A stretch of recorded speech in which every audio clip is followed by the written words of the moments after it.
बिस्मिल्लाहिर्रहमानिर्रहीम, अस्सलाम वालेकुम। Welcome back to my YouTube channel it's Sam's biology. Dear students, आज के इस वीडियो लेक्चर के अंदर हम डिस्कस करने जा रहे हैं थर्मो रेगुलेशन।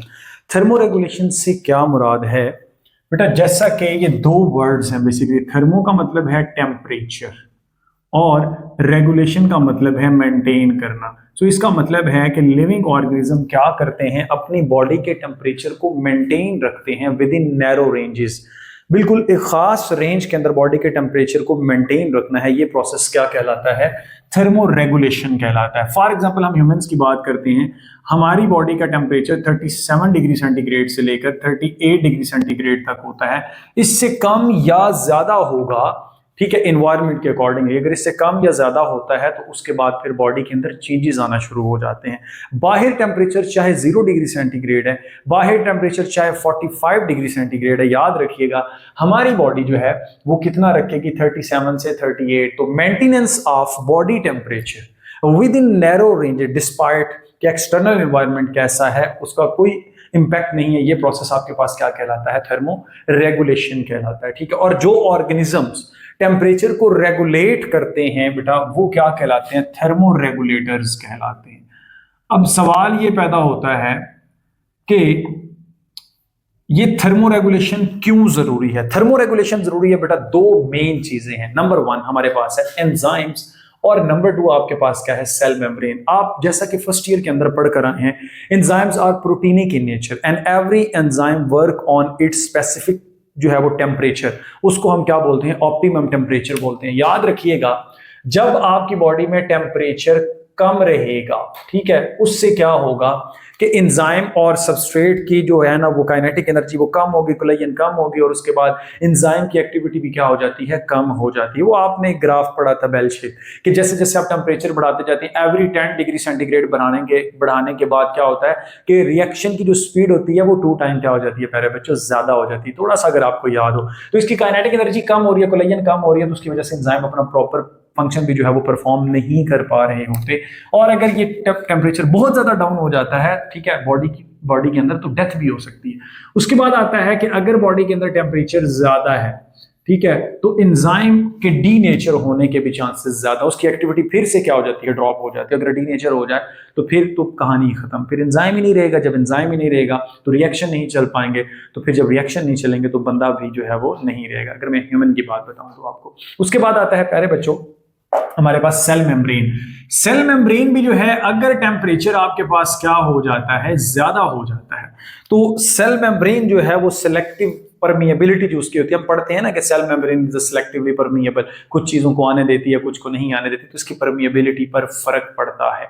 ठीक है, ये जो परमिएबल लेस परमिएबल हो जाती है। और इसी तरह से बेटा, अगर क्या होता है कि टेम्परेचर डाउन होता है तो क्या होता है कि सेल मेम्ब्रेन का जो स्ट्रक्चर है वो मेंटेन नहीं रह पाता, वो ब्रिटल हो जाता है, ठीक है, वो हार्ड हो जाता है, उसके अंदर क्रिस्टल बनने के चांसेस होते हैं, और जब क्रिस्टल्स बनते हैं, परफोरेशन होती है, सेल मेम्ब्रेन रप्चर करती है, सेल की डेथ। और इसी तरह से अगर सेल्स की डेथ होगी तो टिश्यू की डेथ मीन ऑर्गन की, और फिर उसी तरह से उस ऑर्गेनिज्म की डेथ। तो इस वजह से टेम्परेचर रेगुलेशन बहुत ज्यादा जरूरी है। और याद रखिएगा, जो ऑर्गेनिज्म टेम्परेचर रेगुलेटर्स हैं, ठीक है बेटा, यानी कि मैं आपको बता रहा हूं एंडोथर्मिक ऑर्गेनिज्म और आपके पास होम्योथर्मिक ऑर्गेनिज्म है बेटा, ये अपनी बॉडी का टेम्परेचर जरा सा भी, जैसे हल्का सा इसके अंदर को चेंज आएगा तो जान के लाले पड़ जाते हैं, तो जान बचाने की जो है वो फिक्र पड़ जाती है। तो इसी वजह से हमने पढ़ा कि थर्मो रेगुलेटर्स के अंदर मेंटेनेंस ऑफ टेम्परेचर बहुत ज्यादा नेसेसरी होती है, बहुत ज्यादा जरूरी होती है। ठीक है, तो लिविंग ऑर्गेनिज्म ये प्रोसेस करते हैं।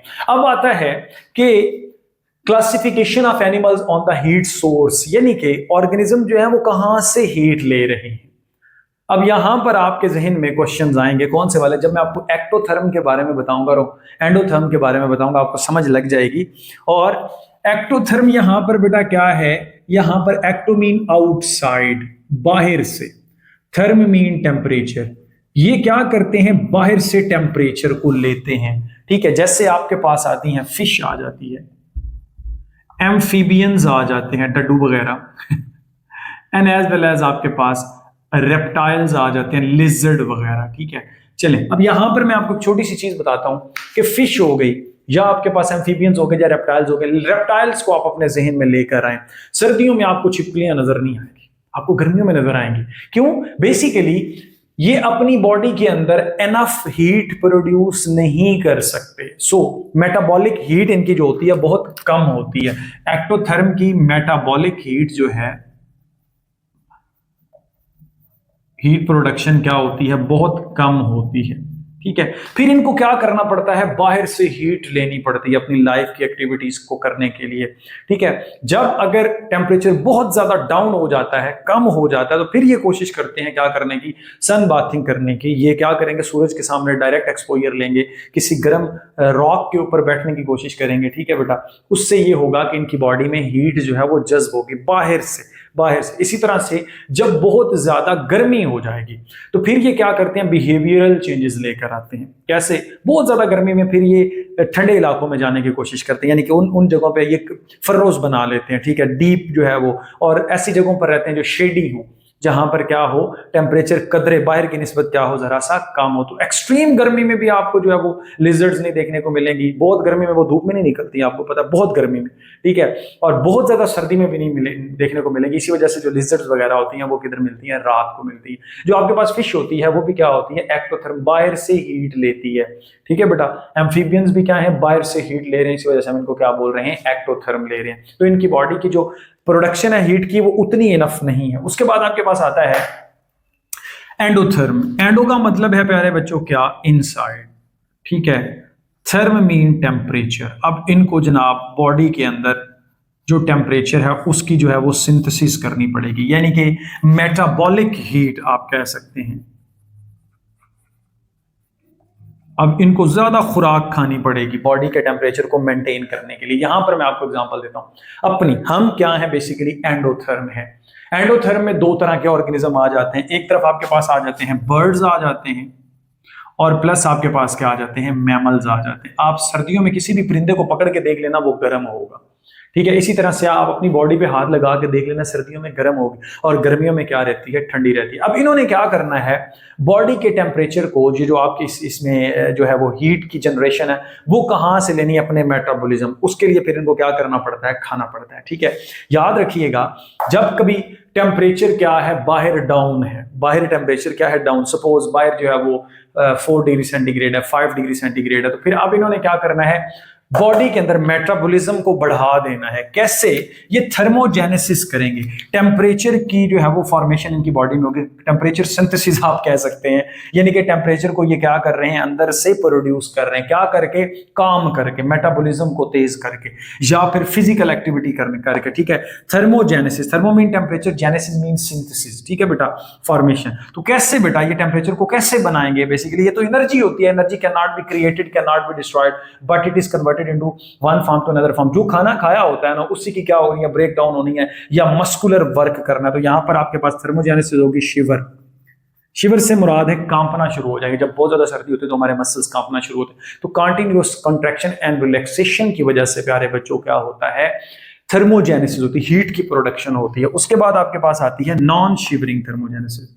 नॉन शिवरिंग थर्मोजेनेसिस, बॉडी के अंदर हार्मोन जैसे कि थायरॉक्सिन है, थायरॉक्सिन का लेवल ज्यादा होगा, वो बॉडी के मेटाबॉलिज्म को ज्यादा करता है। यही वजह है कि हमें सर्दियों में भूख ज्यादा लगती है, ऑयली चीजें खाए जाओ, नट्स खाए जाओ, कुछ भी खाए जाओ, वो सारे हीट की प्रोडक्शन में लग जाते होते हैं। ठीक है, गर्मियों में हमें प्यास ज्यादा लगती है। ठीक है, तो सर्दियों के लिए ये अपनी बॉडी के अंदर क्या करते हैं, इन्होंने फीदर्स बनाए, जैसा कि बर्ड्स ने।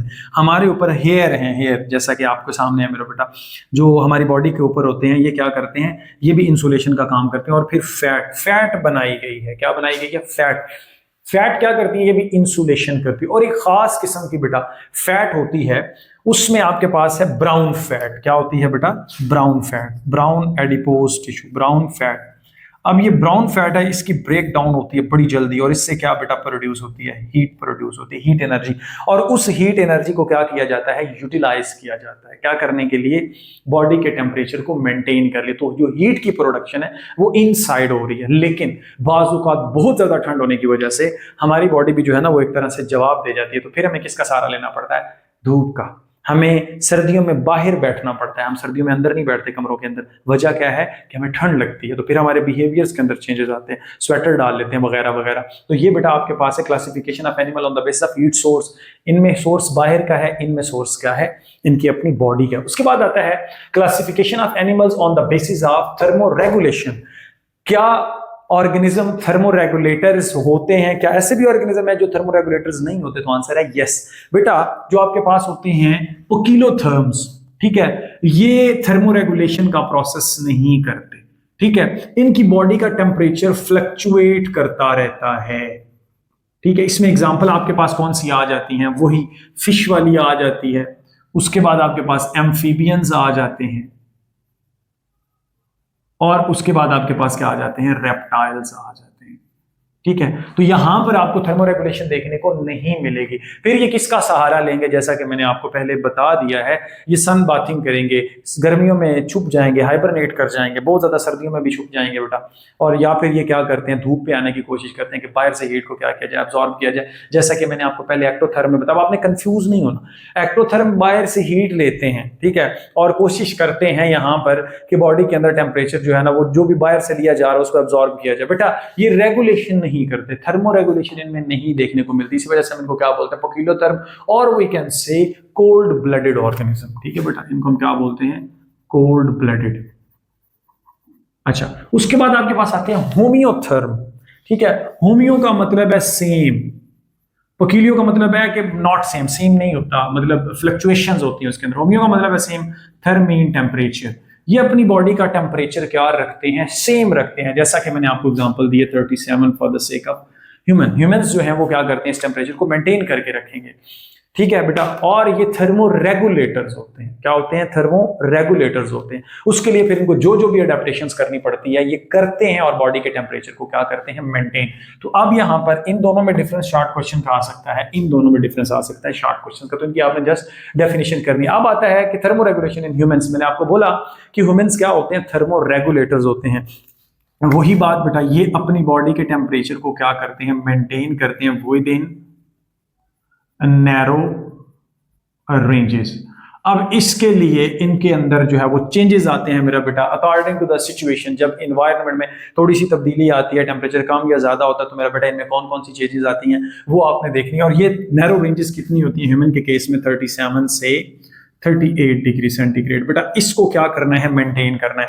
कैसे मेंटेन करना है? इसके लिए पूरा एक मैकेनिज्म चलता है जो कि प्रीवियस लेक्चर में मैं आपको बता चुका हूं।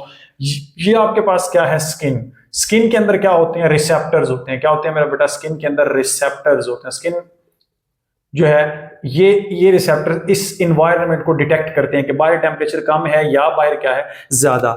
ये रिसेप्टर्स आगे मेरा बेटा हाइपोथैलेमस के पास जाते हैं, ठीक है। ये रिसेप्टर मैसेज किसको भेजते हैं? हाइपोथैलेमस को। अब हाइपोथैलेमस में भी ऑलरेडी क्या है? रिसेप्टर्स हैं, ठीक है बेटा। अब ये जो हाइपोथैलेमस है ये बॉडी का सेट पॉइंट करता है। सेट पॉइंट हमारा क्या है बेटा? मैंने आपको बताया हुआ 37 डिग्री सेंटीग्रेड। अब इसके अकॉर्डिंगली इसने क्या करवाना है? रिस्पॉन्स शो करवाना है। क्या करवाना है? रिस्पॉन्स। अगर गर्मी है तो क्या रिस्पॉन्स होगा, अगर सर्दी है तो क्या रिस्पॉन्स होगा मेरा बेटा, वो हम देखेंगे कि हाइपोथैलेमस हमारी बॉडी में क्या क्या करवा के जो है वो हाइपरथर्मिया। अगर मिसाल के तौर पर बाहर टेम्परेचर ज्यादा है, बाहर गर्मी है, हाइपरथर्मिया से मुराद है कि बेटा 45 डिग्री सेंटीग्रेड है, तो अब क्या होगा? बॉडी में भी ऑब्वियस सी बात है इसका इंपैक्ट तो होगा। बाहर से बॉडी जो है वो हीट बॉडी की तरफ आएगी तो वो गर्मी होगी, तो बॉडी का टेम्परेचर बढ़ेगा। तो इससे क्या होता है बेटा? याद रखिएगा, इसमें VSD आपने याद रखना है, वेजोडाइलेशन होगी। वेजोडाइलेशन, इससे क्या मुराद है? जो ब्लड वेसल्स होती है ना स्किन के साथ साथ जो होती हैं अपर इस पोर्शन पर, इनके अंदर डायलेशन हो जाती है, डायलेट कर जाती है, खुल जाती है। जब ये खुलती हैं बेटा तो क्या होता है कि हीट जो है यहां से लॉस होती है। हीट यहां से क्या होती है? लॉस। स्किन से हीट को लॉस किया जाता है। तो वेजोडाइलेशन की वजह से क्या होता है कि हीट लॉस होती है। कहां से? Right from the skin. उसके बाद आपके पास होता है दूसरा, स्वेटिंग, जो कि अभी मुझे भी है। स्वेटिंग टेम्परेचर, वो आज लाइट का इशू है ना, इस वजह से बेटा AC भी नहीं चल रहा। तो क्या है? स्वेटिंग होती है इंसान को। स्वेटिंग की वजह से क्या होता है बेटा? स्वेट ग्लैंड एक्टिव होते हैं, क्योंकि ये हाइपोथैलेमस ही करवा रहा है। स्वेट ग्लैंड को एक्टिवेट किया जाएगा, वो स्वेटिंग करेंगे। स्वेटिंग की वजह से मेरा बेटा क्या होगी? एवेपोरेशन होगी। एवेपोरेशन। अब जब एवेपोरेशन होती है तो एवेपोरेशन की वजह से कूलिंग काज होती है। जब वाटर के मॉलिक्यूल आपके सरफेस से क्या होंगे? उड़ेंगे बेटा, तो फिर क्या होगा? यहां पर आपकी बॉडी के अंदर, याद रखिएगा, टेम्परेचर जो है वो डाउन होगा। और क्यों? क्योंकि एवेपोरेशन काजेस कूलिंग। एवेपोरेशन क्या करती है? कूलिंग का इंपैक्ट रखती होती है। अच्छा जी, उसके बाद आपके पास क्या आता है? हाइपरथर्मिया। टेम्परेचर जो है वो आपके पास क्या है? ज्यादा है। तो क्या हो गया? वेजो डायलेशन होगी, हीट लॉस हुआ कहां से? स्किन से। स्वेटिंग होगी, एवेपोरेशन, एवेपोरेटिव कूलिंग हुई मेरा बेटा, जिससे बॉडी का टेम्परेचर क्या हो जाता है? डाउन हो जाता है। और एंड में आता है हमारे पास thyroxine. T for thyroxine. Thyroxine एक हार्मोन है जो थायराइड ग्लैंड बनाते हैं, इसका लेवल कम कर दिया जाता है। जब इसका लेवल कम होता है तो मेटाबॉलिज्म भी क्या हो जाता है? कम हो जाता है। जब मेटाबॉलिज्म कम होगा तो बॉडी में रिएक्शन भी जरा स्लो हो जाएंगे, जिसकी वजह से क्या होता है कि वो जो डाइजेशन का प्रोसेस है मेरा बेटा वो हो गया, या दूसरे बॉडी में प्रोसेसेस चल रहे हैं वो स्लो हो जाते हैं, तो बॉडी में टेम्परेचर की जो जनरेशन है वो भी क्या हो जाती है? कम हो जाती है। तो इस तरह से आप बॉडी के टेम्परेचर को मेंटेन रखते हैं। किधर बेटा? 37 डिग्री सेंटीग्रेड तक। चलें जी, अब आता है हाइपोथर्मिया। हाइपो का मतलब है कम। अगर टेम्परेचर बाहर कितना है? सपोज 0 से लेकर 5 डिग्री सेंटीग्रेड है। ये देखें, यूपीएस भी बोलना स्टार्ट हो गया। मैं इसको सम अप करता हूं जल्दी जल्दी। 0 से कितना है बेटा? 5 डिग्री सेंटीग्रेड है। तो अब क्या होना है? बॉडी ने टेम्परेचर को रेज करना है, मेंटेन करना, और उसको रेज करने के लिए क्या होगा? वेजो कंस्ट्रिक्शन होगी। वेजो कंस्ट्रिक्शन से क्या मुराद है? स्किन की तरफ जितने भी वेसल्स होंगे ना, ब्लड वेसल्स, इनको क्या कर लिया जाएगा? सुकेड़ लिया जाएगा, स्क्वीज कर लिया जाएगा। जिससे क्या होगा बेटा? याद रखिएगा, जिससे क्या होगा? ब्लड का जो फ्लो है वो किधर रहेगा? स्किन की तरफ कम रहेगा। ब्लड आपका पेट वाली जगह पर रहेगा। इसका मतलब है कि हीट को क्या किया जा रहा है? कंजर्व किया जा रहा है। इधर हीट को लॉस करना है। यहां पर वेजो कंस्ट्रिक्शन की वजह से क्या होनी है बेटा? हीट कंजर्व होगी, बॉडी के अंदर ही हीट रहेगी। एस फॉर क्या होगा बेटा? यहां पर आपके पास एस फॉर वेजो कंस्ट्रिक्शन होगी। चलें जी फॉर देख लेते हैं। आपके पास जी फॉर क्या होते हैं कि बॉडी के ऊपर जो हेयर्स होते हैं ना, वो क्या करते हैं? इरेक्ट हो जाते हैं जब ठंड लगती है। इरेक्ट होके इसको हम क्या बोलते हैं? गूज बम्प्स। गूज बम्प्स का नाम देंगे, ठीक है। गूज बम्प से मतलब रोंगटे खड़े हो जाना। तो जो वार्म एयर होती है बेटा, जो वार्म एयर होती है वो क्या करती है? इसके अंदर फंस जाती है, ठीक है बेटा। उसके ऊपर से ठंडी जो है वो गुजरती रहती है। एस फॉर क्या होती है? Shivering thermogenesis. वही जो मैं आपको बता चुका हूं कि बॉडी के अंदर क्या होगी? थर्मोजेनेसिस। बॉडी शिवर करेगी, कांपेगी। कांपने से मसल्स कंटिन्यूसली वर्क करेंगे। उससे बेटा क्या होगा कि बॉडी का टेम्परेचर बढ़ाया जाएगा, फैट मेटाबॉलिज्म को बढ़ा दिया जाएगा, थायरॉक्सिन का लेवल जो है वो बढ़ेगा। थायरॉक्सिन का लेवल बढ़ेगा तो मेटाबॉलिज्म क्या होगा बेटा? बढ़ेगा। मेटाबॉलिज्म बढ़ेगा तो उसकी वजह से क्या होगा कि हीट की प्रोडक्शन भी ज्यादा होगी। तो एंड पे मैंने थोड़ी स्पीड मारी क्योंकि मुझे कोई पता नहीं है किस टाइम ये बड़ी लाइटें बंद हो जाएं। मैं उम्मीद करता हूं कि आपको ये मेरा वीडियो लेक्चर अच्छा लगा होगा। Stay connected. Thank you and Allah Hafiz.